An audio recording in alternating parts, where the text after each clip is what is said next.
The Galactic Council Hall was filled with light, metal, and quiet laughter. Dozens of alien species sat in floating seats, their eyes fixed on the large image in the center of the room. It was Earth's experimental design, a human-made prototype. The laughter grew louder. Some aliens clicked their jaws in mock joy. Others changed colors in amusement. To them, the design looked simple. Too simple. No sharp edges. No glowing weapons. No visible power source. "This is it," one council member said. "This is what Earth calls innovation." More laughter followed.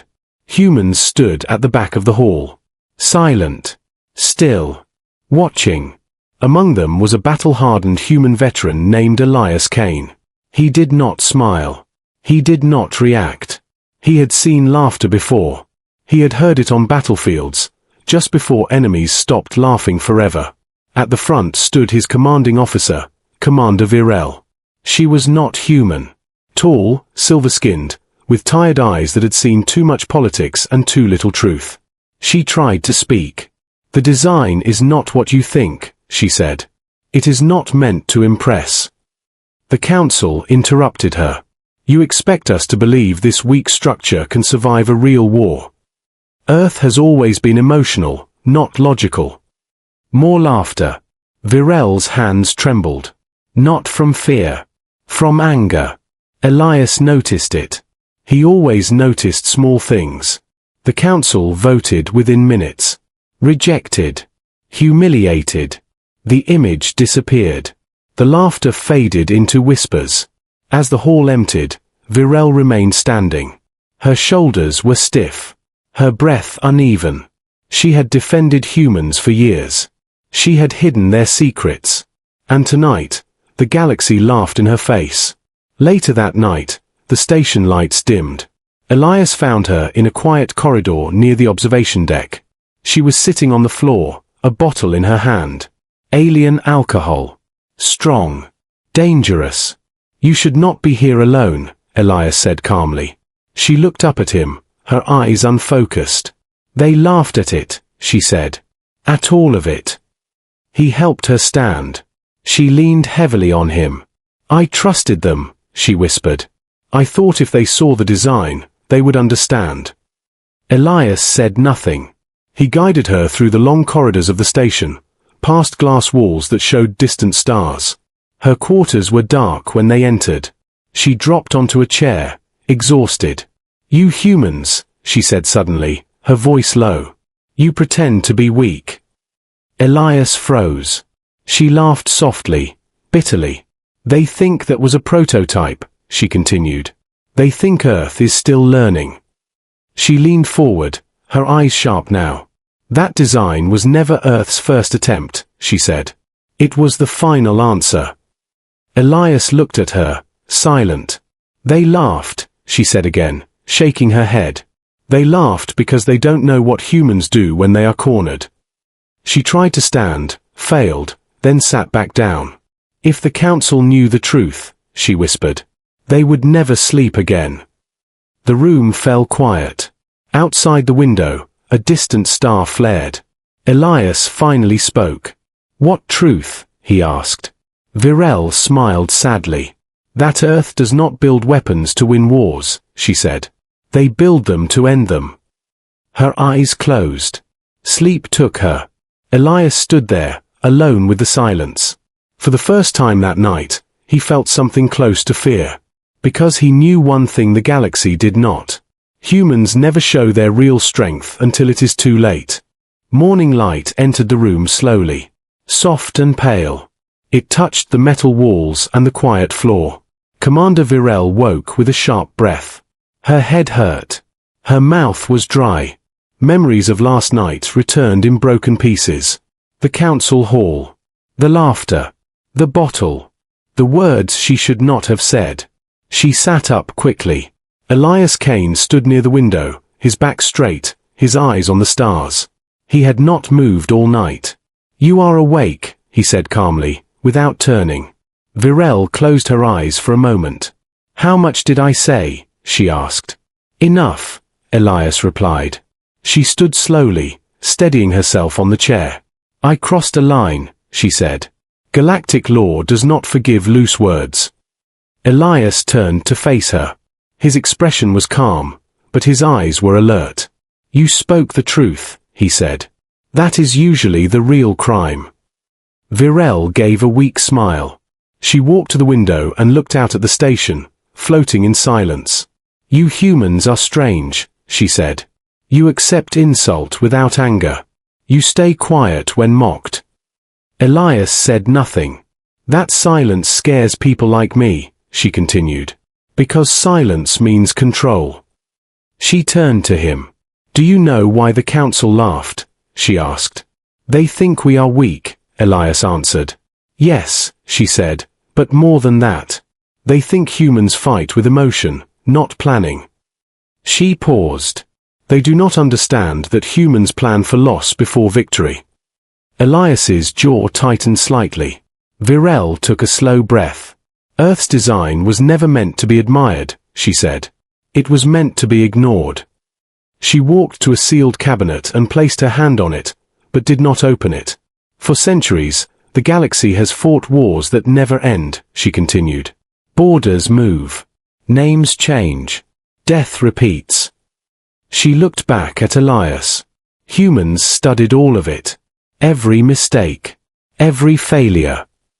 Elias spoke quietly, and they decided never to repeat them. Virel nodded. "That design," she said, "is not a ship. It is not a weapon. It is a message." Before Elias could respond, the station alarm sounded. Low. Distant. Controlled. Virel's eyes widened. "That should not be happening," she said. Elias moved instantly. Armor systems activated under his uniform. They exited the quarters into a busy corridor. Security units rushed past them. Alien voices filled the air, sharp with fear. "What is happening?" Elias asked. Virel accessed a nearby console. Her face darkened. "Someone accessed restricted data," she said. "Council-level clearance." Elias understood immediately. "They are trying to steal the design." "Yes," Virel said. "And if they do—" She stopped herself. Elias finished the thought. "They will learn why humans hid it." Virel looked at him closely. "You are not surprised," she said. "No," Elias replied. "I was waiting." They moved toward the command deck. Along the way, Elias saw fear in alien eyes. Not panic. Fear of something they did not understand. Virel slowed her steps. "There is something I did not tell you," she said quietly. Elias looked at her. "The design only responds to human neural patterns," she continued. "No other species can activate it safely." Elias stopped walking. "So the council rejected the one thing only humans can control," he said. "Yes," she replied. "And now they want it without us." The alarms grew louder. Virel met his eyes. "They laughed at Earth," she said. "But soon, they will realize something." Elias waited. "That humans do not build hope," she said. "They build consequences." The lights flickered. Somewhere deep in the station, a locked system came online. And for the first time, the galaxy began to feel afraid of the quiet species it had mocked. The station no longer felt calm. Lights flashed along the ceiling. Security drones moved fast through the corridors. Voices echoed in many languages, sharp and nervous. Elias and Commander Virel reached the command deck. Large screens showed parts of the station locking down. Restricted zones turned red. Emergency protocols activated one by one. "They are inside the data core," Virel said quietly. "Not hackers. Council members." Elias was not surprised. "The council never trusts what it cannot control," he said. Virel looked at him. "And humans?" she asked. "We prepare for betrayal," Elias replied. She nodded slowly. On one screen, a group of alien officials moved through a secure hallway. They were protected by private guards. Their faces showed urgency, not confidence. They think they can take the design and force Earth to obey, Virel said. They believe humans will beg for relevance. Elias folded his arms. They misunderstand silence, he said. They think it means surrender. Virel activated another screen. This is what they don't know, she said. A simple diagram appeared. Clean lines. No decoration. It looked almost harmless. Elias recognized it. The control system, he said. Yes, Virel replied. Built for human minds only. She zoomed in. Human brains handle stress differently, she explained. Pain, fear, loss. You adapt. Elias said nothing. The system reads instinct, not commands, she continued. It reacts to intent, not emotion. Her voice lowered. That is why no one else can use it. A warning flashed on the screen. Unauthorized access attempt. They are forcing entry, Elias said. Yes, Virel answered. And they will fail. The station shook slightly. Not an explosion. A reaction. Somewhere deep inside, a sealed system responded. Power surged. Elias felt it, like pressure in the air. The design is waking up, he said. Virel swallowed. It was never meant to be activated here, she said. Then why did Earth agree to bring it? Elias asked. Virel met his eyes. Because Earth knew this moment would come, she said. On another screen, the council members reached the core chamber. They placed their hands on the control surface. Nothing happened. They tried again. The surface darkened. Then alarms screamed. Their guards fell to the floor, unconscious but alive. What is happening? One alien shouted. The system did not answer. Instead, a single line appeared on the screen. Human operator required. The council members froze. Fear replaced arrogance. They can't use it, Virel said softly. Elias watched without satisfaction. They never asked how it worked, he said. They only cared who owned it. Another alert appeared. External fleet detected. Virel's eyes widened. They called for backup, she said. They planned to force Earth's hand. Elias straightened. That is a mistake, he said. Why? Virel asked. Because humans respond badly to threats, Elias answered. Especially empty ones. The station speakers activated. A council voice filled the air. Human forces, stand down, the voice said. This technology now belongs to the council. Elias stepped forward. He activated a private channel. This is veteran Elias Kane, he said calmly. You are standing inside a system you do not understand. Silence followed. You laughed at Earth, Elias continued. You called us emotional. Weak. He paused. We learned long ago, he said. That survival is not about power. The system lights brightened. It is about restraint. The channel cut. Virel looked at him. They are afraid now, she said. Elias nodded. Yes, he replied. And fear is the beginning of respect. Outside the station, unknown ships moved closer. Inside, Earth's design waited. Silent. Patient. Just like the humans who built it. The unknown ships stopped just outside weapon range. They did not attack. They waited. That silence was worse than fire. On the command deck, tension filled the air. Alien officers watched the screens with stiff bodies and quiet fear. They are positioning for control, Virel said. Not destruction. Elias nodded. They want the system intact, he said. They still think they can own it. Another alert appeared. Core stability dropping. Human presence detected. Virel looked at Elias. It recognizes you, she said. It recognizes intent, Elias replied. I am calm. She hesitated. Then it will listen, she said. The council channel opened again. This time, more voices joined.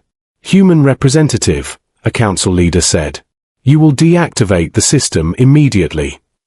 Elias stepped forward. No, he said. The word was simple. Clear. Final. Anger filled the channel. You forget your place, the voice snapped. You are a minor species. Elias did not raise his voice. We know our place, he said. It is usually in front of others when things go wrong. Virel watched him closely. You are risking everything, she whispered. Elias kept his eyes on the screen. Humans already paid the price, he said. This is just interest. Suddenly, the station shook again. Stronger this time. Lights dimmed. Gravity shifted slightly. What did you do? A council member shouted. Nothing, Elias replied. The system is reacting to you. On the main screen, a new image appeared. Not a weapon. Not a ship. A record. Battlefields. Broken worlds. Alien cities burning. Gasps filled the command deck. These are classified, a council voice said. They are human archives, Elias answered. Moments when we were asked for help. The images changed. Human ships arriving late. Human soldiers fighting hopeless battles. Human forces holding lines while others escaped. Virel felt her breath catch. These wars were erased, she said softly. Yes, Elias replied. Because humans do not ask for thanks. The system spoke for the first time. Its voice was calm. Neutral. Design purpose confirmed, it said. War termination protocol active. Fear spread through the station. What does that mean? An alien officer asked. Virel understood first. It means, she said slowly, the system was not built to destroy fleets. Elias finished the thought. It was built to stop wars before they begin. Outside the station, the unknown ships powered weapons. The system reacted instantly. Energy rippled through space, silent and invisible. The ships froze. Weapons shut down. Engines locked. No explosion. No death. Just control. They can't move, Virel whispered. They are alive, Elias said. That matters. The council channel erupted. You cannot do this, a leader shouted. This changes everything. Elias looked at the screen. Yes, he said. That was the idea. The system continued. Hostile intent neutralized, it said. Human restraint verified. Virel turned to Elias. They trusted you, she said. The system. Earth. Elias was quiet. Humans trust those willing to carry the burden, he said. The council fell silent. They finally understood. Humans were not weak. They were careful. They did not rush to power. They waited until no other choice remained. Outside, the frozen fleet drifted like broken statues. Inside, respect replaced laughter. Virel spoke into the channel. Earth's design was never a threat, she said. It was a promise. A promise that if you failed to protect peace, she continued, humans would. The channel closed. Elias stepped back. The system dimmed, returning to silence. The galaxy had not been conquered, but it had been warned. And for the first time, the council feared losing humans more than controlling them. The station slowly returned to normal. Lights stopped flashing. Alarms went silent. The frozen fleets outside remained still, locked but unharmed. On the command deck, no one spoke. The Galactic Council members sat in silence, their faces pale, their bodies tense. The laughter from before felt distant now. Embarrassing. Dangerous. Commander Virel stood tall. For the record, she said clearly, Earth has chosen restraint. She looked around the room. They could have ended every hostile ship, she continued. They chose not to. A council leader finally spoke. Why? The alien asked. Why show mercy after humiliation? All eyes turned to Elias Kane. He stood quietly, hands at his sides. Because humans understand cost, he said. We know what victory takes. He paused. And what it leaves behind. The council leader swallowed. You could control the galaxy, the alien said. Elias shook his head. That is why we should not, he replied. Silence followed. Virel stepped forward. The system will release the fleets, she said. Once all hostile intent is gone. And if we refuse? Someone asked. Elias answered calmly. Then it will wait, he said. Humans are patient. The fleets powered down their weapons. One by one, systems returned to normal. Outside the station, the ships drifted away. The threat ended without a single death. That was the most frightening part. Hours later, the council chamber reopened. This time, there was no laughter. Earth's design appeared again in the center of the room. No one mocked it. No one smiled. It was never weak, a council member admitted. We were blind. Virel looked at the human delegation. Earth does not ask for power, she said. They ask for trust. The council voted again. This time, the decision was unanimous. Humans were no longer observers. They were protectors. Later, in a quiet corridor near the docks, Elias prepared to leave the station. His mission was complete. Virel walked beside him. They will speak of today for centuries, she said. You changed how they see humans. Elias stopped. No, he said. They changed how they see themselves. She studied him. You could stay, she offered. You would have influence. Elias looked out at the stars. Humans don't stay where they are needed, he said. We go where we are needed next. Virel nodded slowly. Will the system ever be used again? She asked. Elias considered the question. I hope not, he said. If it is, then we failed somewhere. She smiled sadly. You never wanted glory, she said. No, Elias replied. Glory fades. He stepped onto the transport platform. What lasts, he added, is responsibility. The doors closed. The ship departed, quiet and unmarked. No music. No ceremony. Just another human leaving after saving everyone. Back in the council hall, the image of Earth's design faded. No one laughed. They finally understood the truth. Humans were never weak. They were never loud. They were never careless. They waited. They watched. And when the galaxy failed to protect itself, humans stood up. Not to rule, but to end the war before it began.